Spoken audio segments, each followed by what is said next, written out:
Everyone, welcome back to my channel. मैं अपूर्वा और आज के वीडियो में हम some basic concept of chemistry के कुछ टॉपिक पढ़ने वाले हैं। और आज के वीडियो में हम मास रिलेटेड सारी टर्म्स को डिटेल में डिस्कस करेंगे। सबसे पहले आज हम डिस्कस करेंगे एटॉमिक मास के बारे में कि हम एटम्स के मासेस को किस तरीके से फाइंड आउट करते हैं। एक्चुअली जब केमिस्ट्री के डिफरेंट लॉज के बारे में स्टडी कर रहे थे तो उन्हें एटम्स के मासेस की जरूरत पड़ी। उस वक्त एटम के इंडिविजुअल मास को फाइंड आउट करना मुश्किल था, मतलब कि हमारे लिए एक एटम के मास को फाइंड आउट करना मुश्किल था। साथ ही साथ में अगर कैलकुलेट कर भी लेते तो जो भी कैलकुलेशंस इन्वॉल्व होती है उन कैलकुलेशंस को सॉल्व करना भी बहुत मुश्किल होता है। तो इस तरीके से एटम के जो इंडिविजुअल एटम है उसके मास को फाइंड आउट करना ठीक नहीं माना। तो उस वक्त बहुत सारे केमिस्ट ने दिमाग चलाया और एटॉमिक मास को फाइंड आउट करने के लिए अलग अलग तरीके निकाले। अब हम यहाँ पर अगर बात करें, जैसे कि हम मास के बारे में बात कर रहे हैं, तो हम हमारी डे टू डे लाइफ में मास से कैसे डील करते हैं उसके बारे में हम थोड़ा सा समझते हैं। जैसे कि मान लीजिए मैं कुछ भी फ्रूट या फिर वेजिटेबल खरीदने के लिए मार्केट जा रही हूँ और मुझे 1 kg एप्पल्स चाहिए, तो क्या करेगा जो भी ग्रोसरी सेलर होगा वो एक तरफ 1 kg एप्पल रखेगा और एक तरफ 1 kg का वेट बार रख देगा, राइट। अब मान लीजिए मुझे 1 kg बनाना चाहिए, तो क्या करेगा वो एक तरफ 1 kg वेट बार और दूसरी तरफ 1 kg बनाना को रख देगा। सिमिलरली किसी भी फ्रूट को अगर मुझे मेजर करवाना है तो मुझे एक तरफ वेट बार रखवाना पड़ेगा और दूसरी साइड मुझे फ्रूट रखवाना पड़ेगा। मतलब कि जितना भी फ्रूट का मास कैलकुलेट किया है वो किसी न किसी मास के रेफरेंस में कैलकुलेट किया है। आपको 1 kg चाहिए, 1 kg का वेट बार रखा। आपको 2 kg चाहिए तो 2 kg का वेट बार रखा। मतलब जो भी मास हम वेइंग स्केल में मेजर कर रहे हैं वो किसी के रेफरेंस में फाइंड आउट कर रहे हैं, राइट। उसी तरीके से जब एटम्स के मासेस को फाइंड आउट करने की बारी आती है तो साइंटिस्ट ने ऐसा सोचा कि क्यों ना हम किसी एलिमेंट को रेफरेंस बना लें और उसी एलिमेंट के रिस्पेक्ट में हम बाकी सारे एलिमेंट का मास फाइंड आउट करें। इसके अंदर सबसे पहले हाइड्रोजन को रेफरेंस एलिमेंट माना गया। मतलब एक तरफ हमने हाइड्रोजन का एटम फिक्स किया और दूसरी तरफ हमने अलग अलग एलिमेंट्स के एटम्स को रखते गए और उनका मास कैलकुलेट करना शुरू किया। क्योंकि हाइड्रोजन लाइटेस्ट एलिमेंट होता है तो हमने सबसे पहली बार जब एटॉमिक मास को कैलकुलेट किया तो हाइड्रोजन को एक रेफरेंस मान लिया था। बट प्रॉब्लम क्या हुई कि जब सारे एलिमेंट्स के मास निकले तो मासेस डेसिमल की फॉर्म में आ गए। तो साइंटिस्ट को रियलाइज हुआ कि अगर सारे एलिमेंट के मासेस डेसिमल की फॉर्म में होते हैं तो हमारे लिए कैलकुलेशन करना थोड़ा सा डिफिकल्ट रहेगा। तो हाइड्रोजन को एज ए रेफरेंस डिस्कार्ड कर दिया गया, इसको रेफरेंस की जगह से हटा दिया। फिर जब और सोचा गया और दिमाग लगाया तो ऑक्सीजन को एक रेफरेंस एलिमेंट माना और ऑक्सीजन के रिस्पेक्ट में बाकी सारे एलिमेंट्स का मास फाइंड आउट किया गया। और जब ऑक्सीजन से मासेस फाइंड आउट किए तो ऐसा देखा गया कि कोई डेसिमल वाली फॉर्म, वो जो सारी प्रॉब्लम्स हाइड्रोजन के केस में आ रही थी वो सारी प्रॉब्लम्स एलिमिनेट हो चुकी थी। बट ओवर द टाइम ये चीज समझ में आई कि हम कार्बन को रेफरेंस मान सकते हैं, क्योंकि कार्बन हमारी सराउंडिंग में 99% प्रेजेंट है और कार्बन में भी देखा जाए तो स्पेसिफिकली कार्बन 12 वाली फॉर्म को हमने एक स्टैंडर्ड सेट कर दिया। इसका मतलब कि जितने भी एटम्स हैं जिनका मास आपको फाइंड आउट करना है, उसके लिए आप किसको रेफरेंस मान करके चलेंगे?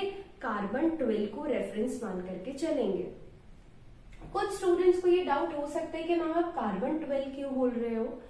क्योंकि कार्बन 13, कार्बन 14 और भी फॉर्म्स में एग्जिस्ट करता है, इसकी और भी मास फॉर्म्स हो सकती है। तो हमने यहाँ पर स्पेसिफिकली कौन सी फॉर्म को चूज किया है? कार्बन 12 को चूज किया है, क्योंकि नेचर में सबसे ज्यादा जो फॉर्म पाई जाती है वो कौन सी फॉर्म होती है? C12 फॉर्म होती है। मतलब एक चीज तो यहाँ तक बहुत क्लियरली समझ में आ गई कि हमने एक एलिमेंट को रेफरेंस माना, राइट? वो एलिमेंट कौन सा है? कार्बन। और कार्बन की कौन सी फॉर्म है? Then you will say C12 form एक रेफरेंस है। अब दुनिया में जिस भी एलिमेंट का मास किसी भी केमिस्ट को निकालना होगा तो वो क्या करेंगे? वो कार्बन 12 को एक तरफ रख के दूसरी तरफ जिस एलिमेंट का मास निकालना होगा उसको रख के कंपेयर करके एलिमेंट का मास निकाल देंगे। तो अब फर्दर कैलकुलेशंस कैसे हुई वो हम थोड़ा समझने की कोशिश करते हैं। ऐसा समझिए कि कोई फ्रूट सेलर है, जैसे अभी जो मैंने केस डिस्कस किया था उसमें फ्रूट सेलर के पास अलग अलग वेट बार्स थे, उसके पास अलग अलग मेजरमेंट के लिए वेट बार्स थे, फिर बाट रखे हुए थे, जिससे कि वो वेइंग बैलेंस में मास फाइंड आउट कर पा रहा था। अब अगर एक फ्रूट सेलर के पास एक वाटरमेलन है और अगर ये वाटरमेलन 12 kg का है, ठीक है, तो वो क्या करेगा? वो इस वाटरमेलन को 12 इक्वल पार्ट्स में डिवाइड कर देगा और जो 12 इक्वल पार्ट्स हैं उनमें हर पार्ट का जो मास होगा वो किसके इक्वल होगा?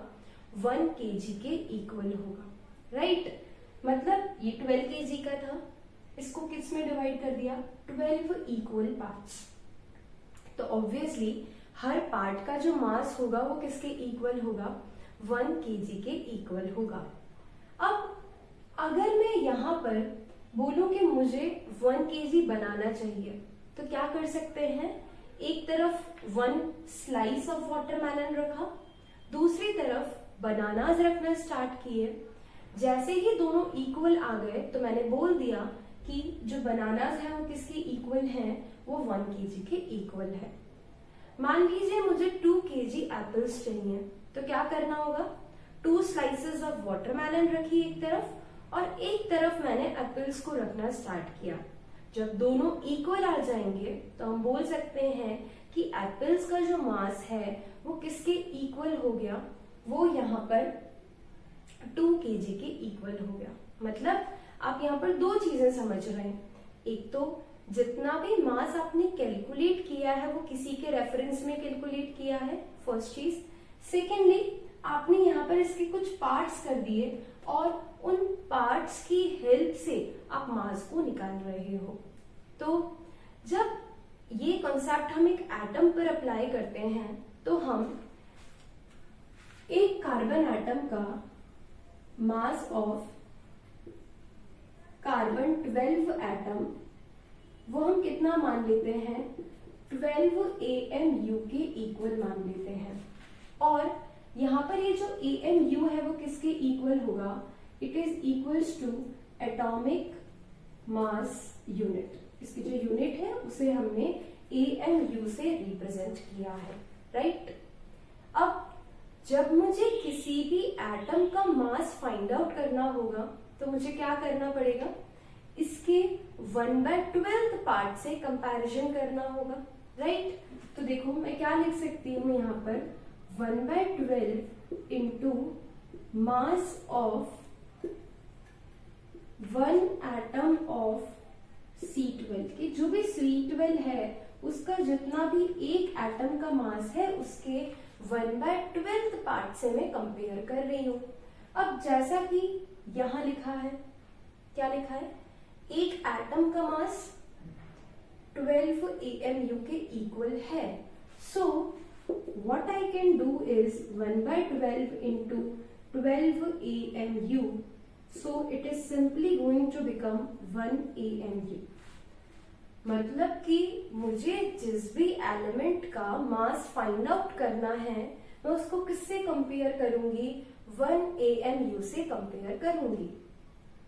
सही है, बहुत सिंपल सा हमने इसको यहाँ पर डिकोड कर दिया है।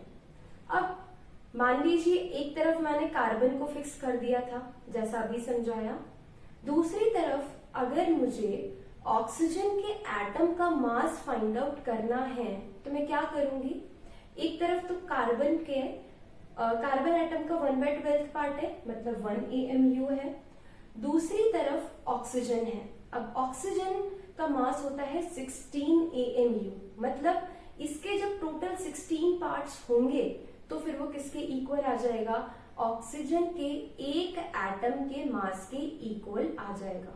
मतलब जो कार्बन के 12 पार्ट्स हैं उसमें मुझे और 4 पार्ट्स ऐड करने पड़ेंगे so that the both of the masses will become equal, right. अगर मुझे नाइट्रोजन का मास निकालना है तो नाइट्रोजन का मास हुआ 14 AMU, मतलब एक तरफ कार्बन एटम का 1/12 पार्ट रखा, ऐसे हमने जब 14 पार्ट्स रखे तो वो किसके इक्वल आ गया, तब वो नाइट्रोजन एटम के मासेस के इक्वल आ गया। ठीक है, तो हम बहुत सिंपल सी चीज यहाँ पर लिख सकते हैं, mass of 1 atom of oxygen is equals to 16 AMU। अगर मैं यहाँ लिखूं mass of 1 atom of nitrogen, so it will become 14 AMU। अगर हम मास ऑफ 1 सल्फर एटम की बात करें, 1 एटम ऑफ सल्फर, तो ये सिंपली क्या बन जाएगा, 32 AMU। और ये जितने भी मासेस हैं वो हम किसी न किसी एलिमेंट के रिस्पेक्ट में निकाल रहे थे। तो ये जो सारे मासेस हैं वो किसके रिस्पेक्ट में निकाले, हमने C12 के रिस्पेक्ट में निकाले। जब धीरे धीरे मशीनरीज का एडवांसमेंट होने लगा और अलग अलग डिवाइसेस हमारे को मिलने लगे, तब एक डिवाइस की डिस्कवरी हुई जिसका नाम है मास स्पेक्ट्रोमीटर। और इस मास स्पेक्ट्रोमीटर की हेल्प से एक एटम का मास फाइंड आउट किया जा सकता है। तो यहाँ पर जब हमने C12 के एक एटम का एग्जैक्ट मास निकाला तो वो वैल्यू हमारे पास में आती है 1/12 एज इट इज रहेगा, और यहाँ पर वो वैल्यू आती है 1.99 इंटू 10⁻⁻23 ग्राम। और जब इस पूरी वैल्यू को सॉल्व किया गया तो हमारे पास में यह फाइनल रिजल्ट आता है 1.66 इंटू 10⁻⁻24 ग्राम। इसका मतलब कार्बन के एक एटम का मास कितना है, 1.99 इंटू 10⁻⁻23 ग्राम। और अगर इसके 1/12 पार्ट की बात करें तो वो किसके इक्वल होगा, 1.66 इंटू 10⁻⁻24 ग्राम।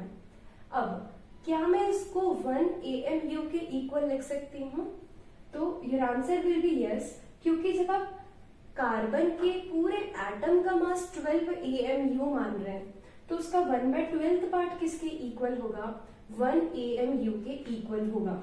तो हमारे पास में यहाँ से एक बहुत ही इंपॉर्टेंट रिलेशन निकल करके आता है बिटवीन AMU एंड ग्राम्स, कि 1 AMU की वैल्यू किसके इक्वल होगी, 1.66, या फिर इसे हम जनरली 1.67 भी लिख देते हैं, इंटू 10⁻⁻24 ग्राम के इक्वल होगा।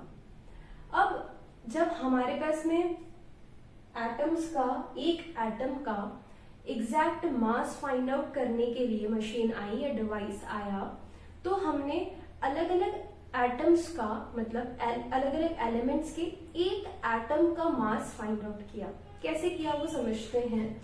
जैसे मान लीजिए अगर मैं बात करूं हाइड्रोजन की, तो यहां पर हमने अगर हाइड्रोजन एटम का रिलेटिव मास मतलब जो एग्जैक्ट वैल्यूज हैं उनको कंपेयर करके मास निकाला, तो हाइड्रोजन क्या एक एटम का mass of one atom of hydrogen, और उसको हम किससे कंपेयर करेंगे, कार्बन के एक एटम के 1/12 पार्ट से। तो उसकी वैल्यू कितनी आ रही है 1.67 इंटू 10⁻⁻24 ग्राम। अब ये वाली वैल्यू हमने मास स्पेक्ट्रोमीटर की हेल्प से निकाली, तो मेरे पास वैल्यू आती है यहाँ पर 1.673 इंटू 10⁻⁻24 ग्राम अपॉन 1.67 इंटू 10⁻⁻24 ग्राम। और जब इन दोनों ही वैल्यूज को सॉल्व किया तो यहाँ रिजल्ट आता है 1.008 U। And don't get confuse कि ये U क्या है। अब हमने जो EMU है उसे किससे रिप्लेस कर दिया है, मॉडर्न यूनिट से रिप्लेस कर दिया है, and here it means unified mass. कौन सा मास होता है, यूनिफाइड मास होता है। और अभी भी हम कैलकुलेशंस में जो भी एटम का मास यूज में लेते हैं वो एक्चुअली में कौन सा मास होता है, यही वाला मास यूज में लेते हैं, जिसको हम अप्रोक्सीमेटली 1 काम में ले लेते हैं। इसी तरीके से जब ऑक्सीजन का निकाला गया ये मास, ऐसे ही mass of 1 atom of oxygen को 1/12 पार्ट ऑफ कार्बन एटम से कंपेयर किया, तो यहाँ पर वैल्यू निकलती है 15.995 U। तो आई होप आपको बहुत क्लियरली समझ में आ गया होगा कि किस तरीके से हमने एटम्स के मासेस को रेफरेंस की हेल्प से फाइंड आउट किया है। Now the next term is molecular mass. जब भी हमारे पास में कोई मॉलिक्यूल होता है तो उसका मास कैलकुलेट करने के लिए हम कौन सी टर्म को काम लेते हैं, मॉलिक्यूलर मास को काम लेते हैं। सबसे पहले आपको ये पता होना बहुत जरूरी है कि मॉलिक्यूल का मतलब क्या होता है। मॉलिक्यूल मतलब कुछ ऐसे ग्रुप ऑफ एटम्स जो कि नेचर में इजीली एग्जिस्ट कर सके, उन्हें हम क्या बोल देते हैं, मॉलिक्यूल बोल देते हैं। और ये जो मॉलिक्यूल होते हैं इनमें सेम टाइप के एटम्स भी हो सकते हैं, जैसे कि बात करी जाए अगर H2, O2, N2, ये सब सेम टाइप के एटम्स होंगे। और कुछ डिफरेंट टाइप के एटम्स भी एक फिक्स रेशियो में प्रेजेंट हो सकते हैं, जैसे कि यहाँ पर हम बात करें H2O, CH4, C2H6, और ये सारे के सारे एग्जाम्पल्स किसके होंगे, मॉलिक्यूल के होंगे।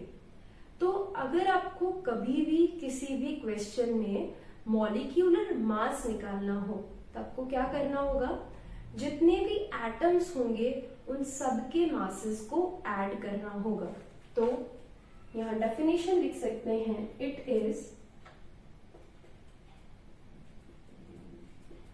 Is sum of atomic masses of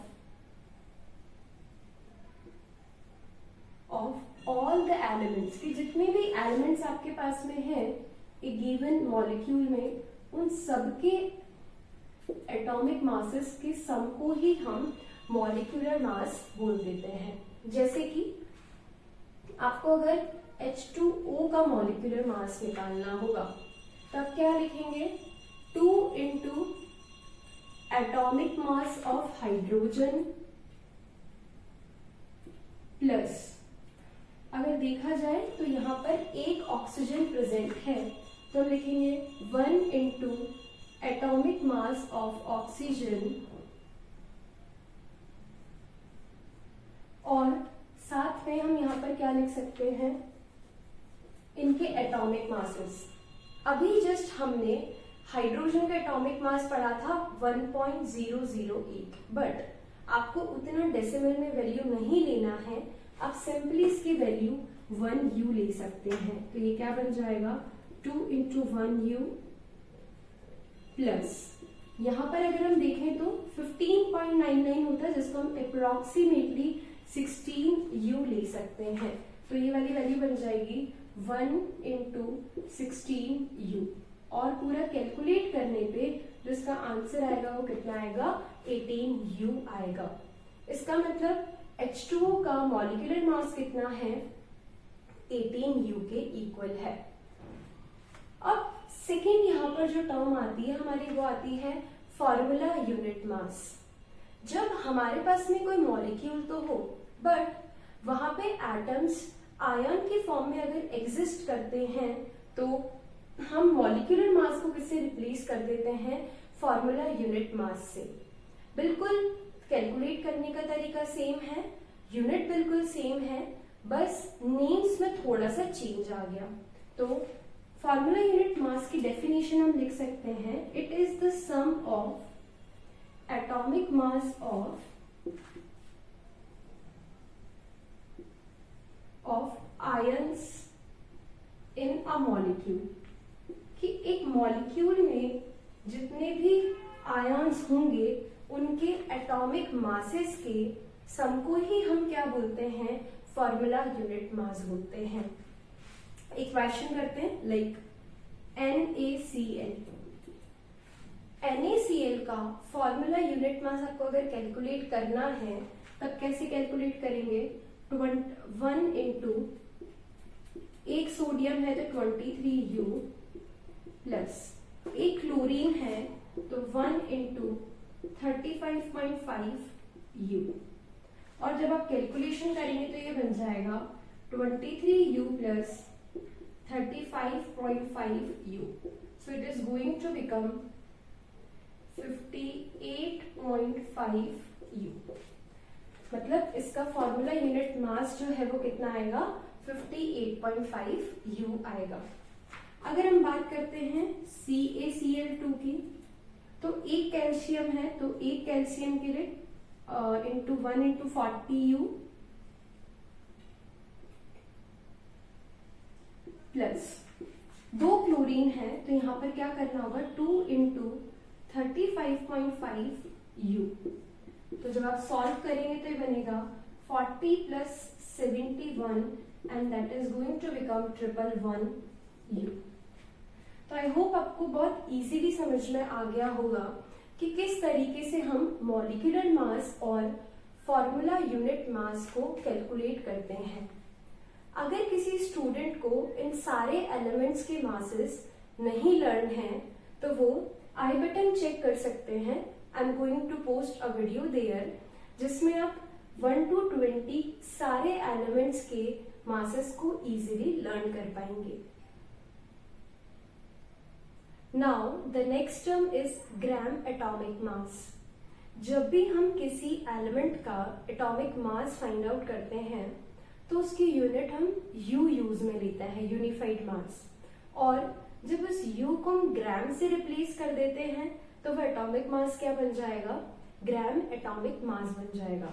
जैसे कि अगर हम बात करते हैं सोडियम की, तो सोडियम का अभी तक हमने मास कितना माना था 23U, 23 यूनिफाइड मास, और अगर ये इसकी यूनिट ग्राम यूज में ले ली जाए तो ये ग्राम एटॉमिक मास बन जाएगा। तो हम इसमें ऐसा लिख सकते हैं कि it is same as atomic mass and its unit is grams. तो बस बहुत सिंपल सी डेफिनेशन है, it is same as atomic मास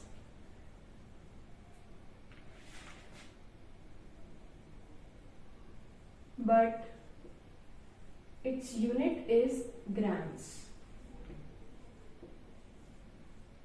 उसे हम क्या बोल देंगे, उसे हम सिंपली यहाँ पर ग्राम एटॉमिक मास बोल देंगे।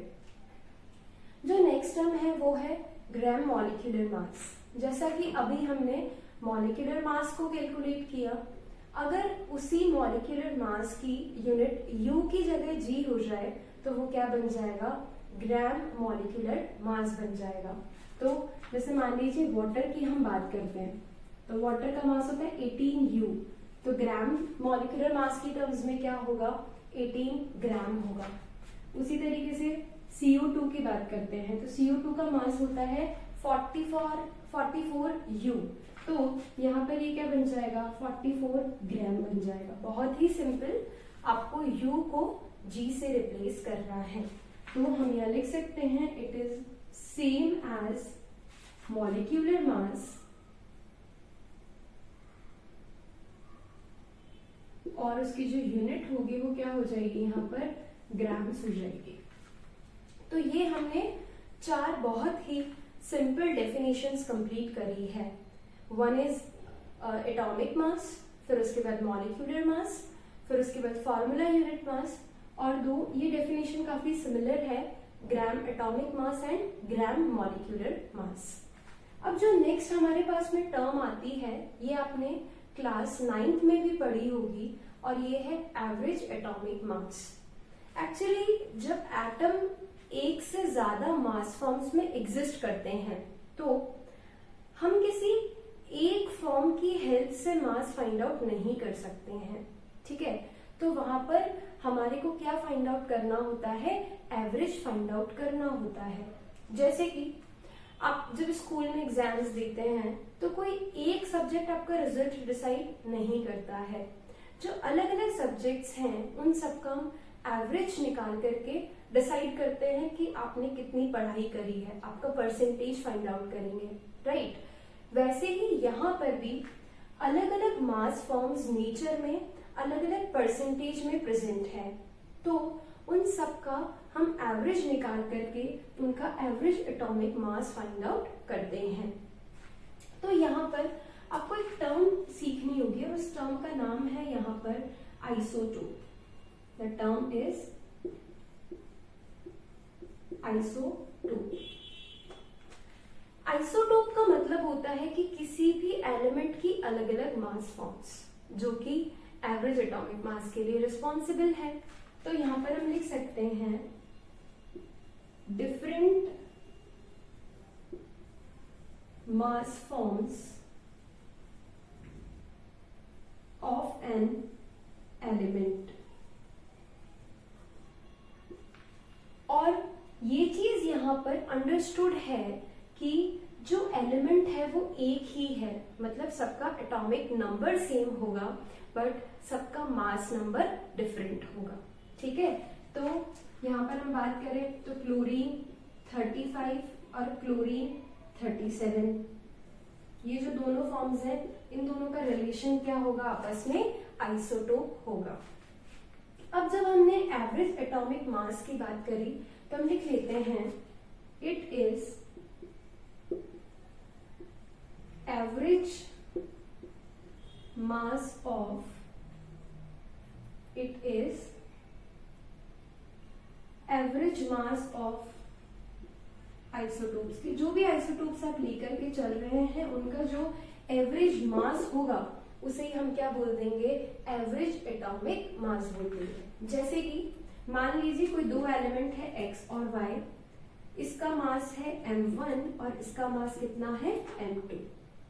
मान लीजिए जो इनका परसेंटेज नेचर में है वो इसका A% है और इसका मान लेते हैं कि B% है। क्लियर है।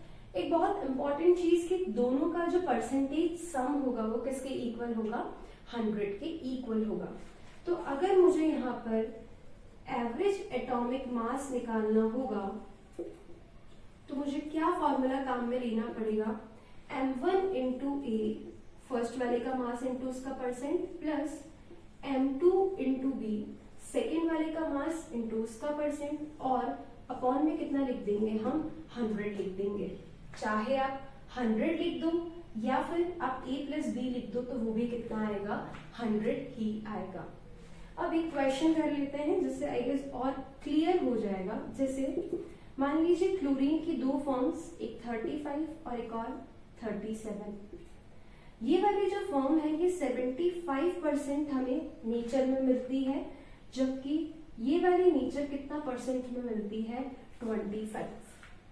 I am repeating the question again. Chlorine exist in 2 forms and one is Cl35, another one is Cl37. जो फर्स्ट फॉर्म है ये 75% में मिल रही है, सेकेंड वाली फॉर्म 25% में मिल रही है. तो हमें एवरेज एटॉमिक मास निकालना होगा. तो कैसे निकालेंगे एवरेज एटॉमिक मास? बड़ा ही सिंपल सा तरीका होगा. यहाँ पे हमें 35 को 75 से मल्टीप्लाई करना होगा, प्लस 37 को हमें 25 से मल्टीप्लाई करना होगा, और अपॉन में परसेंटेज का सम. तो यहाँ पर जो परसेंटेज है उसका सम आएगा 100. 75 plus 25. So the final answer will be 35.5 U, जो कि जनरली आप क्लोरीन का मास यूज में भी लेते हैं. So this is the concept of average atomic mass. I hope आपको सारी टर्म्स बहुत अच्छे से समझ आई होगी. You can practice some of the question from this topic from NCERT of chemistry and chapter number 1, that is some basic concept of chemistry. उसमें आपको इन topics के कुछ questions मिल जाएंगे. You can just practice them and ask me your doubts in the comment box. Thank you.